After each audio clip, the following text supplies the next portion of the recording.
Fala investidor, fala investidora, como é que vocês estão? Espero que sejam todos muito bem. Quem fala é o André, criador do canal e investidor qualificado, e hoje eu vou trabalhar aqui com vocês um tema que vocês têm me pedido bastante. Muitos investidores têm notado de fato que a Raizen vem caindo fortemente desde os seus picos históricos até o presente momento. E aí algumas pessoas me perguntaram, André, será que nesses preços valeria a pena? André, qual que é o seu preço justo para essa empresa? E tudo isso eu vou falar aqui no vídeo, mas para isso eu preciso naturalmente trazer vocês aqui para a tela para que a gente enxergue a notícia que talvez tenha dado ensejo a grande parte da queda, tá bom? O que acontece? Basicamente, no ano da verdade para a Raizen, nós já vamos entender um pouco de que suposta verdade o colega aqui falou, o BTG simplesmente corta o preço-alvo para a ação.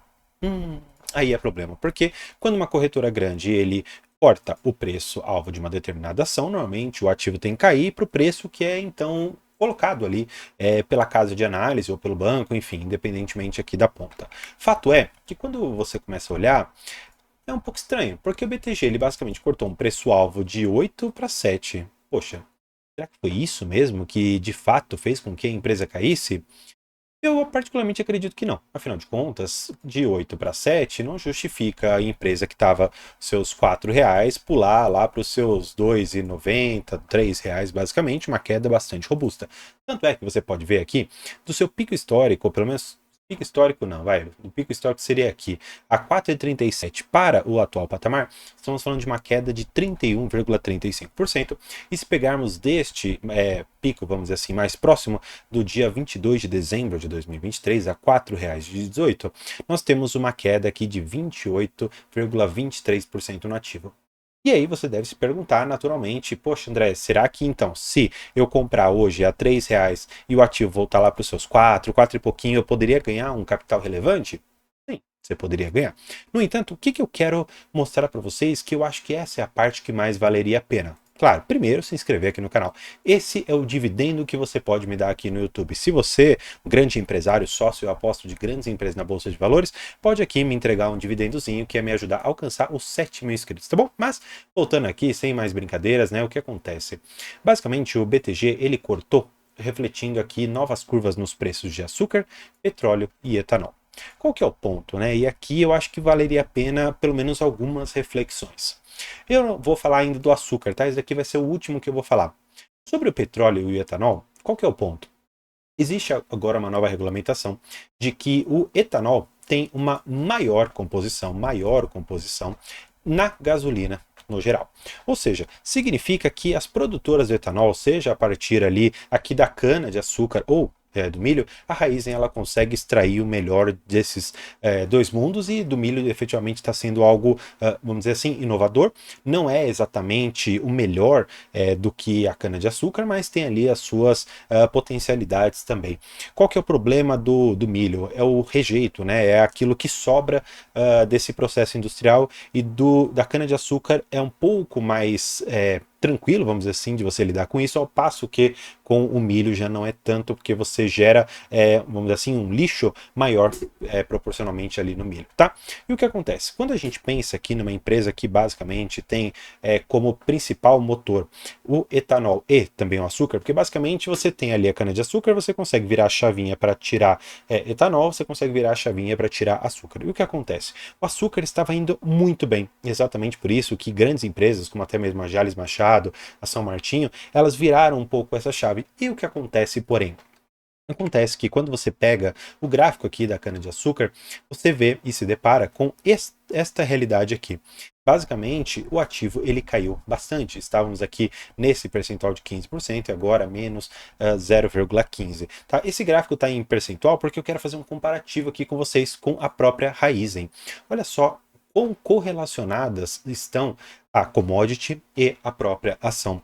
Quando você olha, claro, de alguns momentos para cá, porque há momentos em que o açúcar ele sobe, mas a empresa está fazendo muito etanol, então ela pode cair. Mas quando essa chavinha vira para começar a acompanhar a commodity, de fato você consegue correlacionar um pouco melhor uma e outra, e enxergar que, já que a Raizen está voltando mais a sua produção, pelo menos naquela proporção de chavinha, focando um pouco mais ali no açúcar, que estava de fato em preços muito bons aqui durante 2023, essa queda aqui, que foi bastante acentuada, fez com que o ativo caísse. Eu vou até ver se eu consigo colocar colocar aqui, ó, do topo basicamente até o presente momento, estamos falando de uma queda de 30%. Ou seja, eu te mostrei lá no começo do vídeo que a Raizen ela caiu lá daquele pico histórico aproximadamente 33%. E a commodity basicamente correlacionada, que seria aqui o açúcar, claro, eu ainda não estou falando do etanol, caiu esses 30%. É, de uma certa maneira, uma coincidência? Não. Por quê? Quando você pega aqui dados da própria empresa, você começa a enxergar algum dos motivos. Por quê? Quando a gente pensa aqui na receita, no lucro, no EBITDA, na alavancagem e tudo mais, isso daqui tem que ter uma correlação.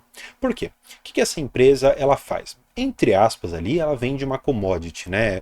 Não é tão simples assim de você entender que seria uma commodity, né? Porque a gente sempre pensa em petróleo, minério, mas o açúcar e o etanol, eles são, no final das contas, commodities. E o que acontece? Conforme o preço da commodity está mais alto, significa também que a sua receita, muitas das vezes também o seu lucro, vão ser mais altos. Ao passo que, quando a sua commodity está para baixo, significando naturalmente um ciclo de queda, significa também que a sua receita líquida e normalmente também o seu lucro vão ser mais baixos. Já projetando talvez um etanol em franca queda, como nós vimos aqui, 30%, significa que a receita da empresa também será muito impactada. E já antevendo um resultado ruim, talvez nesse primeiro semestre de 2024, o próprio BTG e alguns outros bancos já têm recomendado a venda da Raizen. E o que acontece? Eu fiz alguns mínimos valuations aqui dessa empresa, tá? E eu cheguei a resultados bastante diferentes a depender do crescimento que eu imputei aqui. E qual que é o ponto? A empresa ela está com projetos que iniciarão, para você ter ideia, iniciarão lá para 2025, 2026, significando que numa planta basicamente industrial, você tem projetos que já começaram, que alguns que estão no meio e alguns que estão, vamos dizer assim, no final da cadeia aqui industrial, que ainda vão ser postos em produção. E pensando aqui num crescimento que ainda não é tão nítido de enxergar, eu fiz algumas projeções com 30, 40% de crescimento em alguns anos. Fiz ali com projeções menores de 20%, fiz projeções bem conservadoras, até um pouco descorrelacionadas com os números da empresa, de 10%. E cheguei a valuations bem diferentes. Tanto é que você pode ver aqui, aí isso é até interessante você enxergar, ó, de 2020 para 2021, o ROI da empresa ficou em 10%, 21 para 22, 13%, e agora então de 22 para 23, 20%.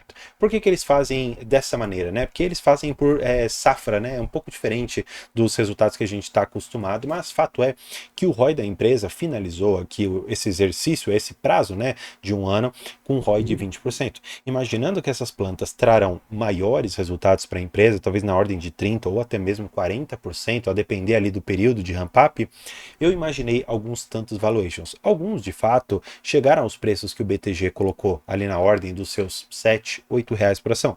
Agora, trazendo valuations bem mais conservadores, eu cheguei a preços bem próximos, de fato, aos que nós temos hoje. Cheguei a 3,80. Cheguei em valuations, claro, estressando totalmente, com uma taxa de juros muito mais alta, cheguei a um valuation ali de 2 reais por ação. O que será que eu devo adotar? De fato, o valuation ele não é uma técnica, ele é mais uma arte, porque depende do que você coloca ali dentro. E o que acontece? Não é uma recomendação de compra, mas é algo que eu venho conversando com alguns amigos. Talvez a partir dos 2,80, pensando numa empresa que tem um grande potencial e uma execução já muito boa, eu particularmente acho que a partir de então seria um preço razoável para você colocar no seu radar. Devo comprar? Não. André, você vai comprar chegar a 2,80? Também não. Eu quero mostrar aqui para vocês é que as empresas, todos os dias, elas vão cair, elas vão subir na bolsa. Agora, o que você deve enxergar nesse âmbito todo? Você tem uma reserva que seja para oportunidades, vamos dizer assim, oportunidades, entre aspas, como essa? Maravilha, joga dinheiro lá. Agora, André, eu não tenho uma carteira ainda formada, eu particularmente nem sei investir direito. Para isso você pode se inscrever aqui no canal, tem a nossa área de membros que eu vou também deixar no final para você conhecer um pouco. Lá eu tenho vários ensinamentos de como pegar um investidor iniciante até um investidor mais sofisticado para conseguir compreender vários meandros das empresas, tá? Mas, para que a gente consiga efetivamente falar um pouco mais da empresa, eu preciso trazer vocês para outros números aqui, tá bom? Eles falam um pouco disso daqui. Isso daqui, para mim, é muito interessante da gente dar uma olhada. Por quê? Quando você olha no geral, número de terminais de distribuição, parques de bioenergia, refina, refinarias, postos de serviço, lojas de proximidade. O que acontece? Olha só o crescimento, né? Você vê, basicamente, aqui que nós saímos parques de bioenergia lá de 2020 e 26 para 35. Quando você vê, por exemplo, o número de bases de abastecimento em aeroportos, basicamente ficou bastante estável, que é algo difícil de mudar, né? Aeroporto não tem muito o que se abre e fecha todo dia. E terminais de distribuição, basicamente, eles conseguem manter aqueles que eles têm. Então, mais um ponto positivo. Postos de serviço, estamos falando aqui da bandeira Shell, mais de 8.000 postos de serviço. Lojas de proximidade, estamos falando aqui da Oxxo, basicamente. Estamos falando de mais de 2.000. E se você for ver que lá em 2019, 2020, nós tínhamos 1.000, dobrando basicamente aqui em um período bastante curto, me parece um resultado muito bom para a empresa, tá bom? Seguindo aqui um pouco, né, para a gente falar um pouco mais, né, eu já mostrei para vocês essa questão aqui relacionada a commodity, nós temos que ir um pouco para a apresentação de resultados, porque aqui nós vamos obter duas informações que eu acho valiosas e aí então depois eu encerro o vídeo. Você tem que enxergar que o fluxo de caixa gerado por toda a empresa, que é o fluxo de caixa livre para a empresa, o equity aqui basicamente, foi muito elevado. Se você for comparar ano contra ano, né, ou safra contra safra, você vai perceber que lá no ano passado nós tivemos um prejuízo, ou seja, nós queimamos caixa, não geramos caixa. Foi de menos 445 milhões de reais. Ao passo que já neste ano, de 2023 para 2024, né, nesse ano safra, eles tiveram basicamente uma geração de caixa de 2 bilhões 366 milhões de reais. André, o que isso significa? Significa no mínimo duas coisas. Primeiro, significa que, no geral, o fluxo de caixa de investimentos pode ter reduzido um pouco, já que uma fase, talvez, de injeção de dinheiro naqueles projetos todos já tenha se encerrado, e talvez por isso desse caixa menor. E o que acontece? Também o fluxo de caixa de financiamento foi menor, significando talvez um menor pagamento de juros em um determinado período, por conta de talvez uma carência, outras coisas assim do gênero que você tem. O que você deve juntar nessa análise toda? Você deve juntar isso daqui, que é importantíssimo, que é o guidance da empresa. Por quê? Eles trazem aqui pra gente que o CAPEX esperado fica na ordem aqui dos seus 13 a 14 bilhões de reais. Ao passo que você vê um EBITDA muito próximo, também é o CAPEX que você quer fazer. Significa, de uma certa maneira, que quase tudo que eles gerarem em termos operacionais, eles vão transformar isso em investimento. Será que já antevendo que não haverá muitos dividendos para o ano de 2024, o BTG já está querendo vender? Poxa, eu particularmente penso que essa seria a pior decisão de todas. E eu explico de uma forma a não indicar uma compra ou venda do ativo. Quero te dizer, imagina, eu falo, olha, você vai ficar um ano investindo todo o seu salário. Você vai comprar livros, vai comprar cursos, vai comprar tudo que você puder. Você não vai investir. Só que eu te garanto, no final desse tempo todo de investimento em você, você vai ter, ao invés de um retorno de 5%, um retorno de 12% ao final de tudo isso. E você topa. Só que você vai ficar um tempo não colher, sem colher basicamente nada. Só que depois você vai colher mais do que o dobro. Será que vale a pena esse trade-off, né? essa relação? Eu particularmente penso que sim. E vislumbrando talvez que essa empresa ela continuará pagando algo próximo ali, 3, talvez 4% de dividendo, no máximo ainda ali em 2024, eu particularmente penso que para frente essa empresa tem um grande futuro. E claro, imaginando que isso possa acontecer, você tem aqui dois veículos de investimento.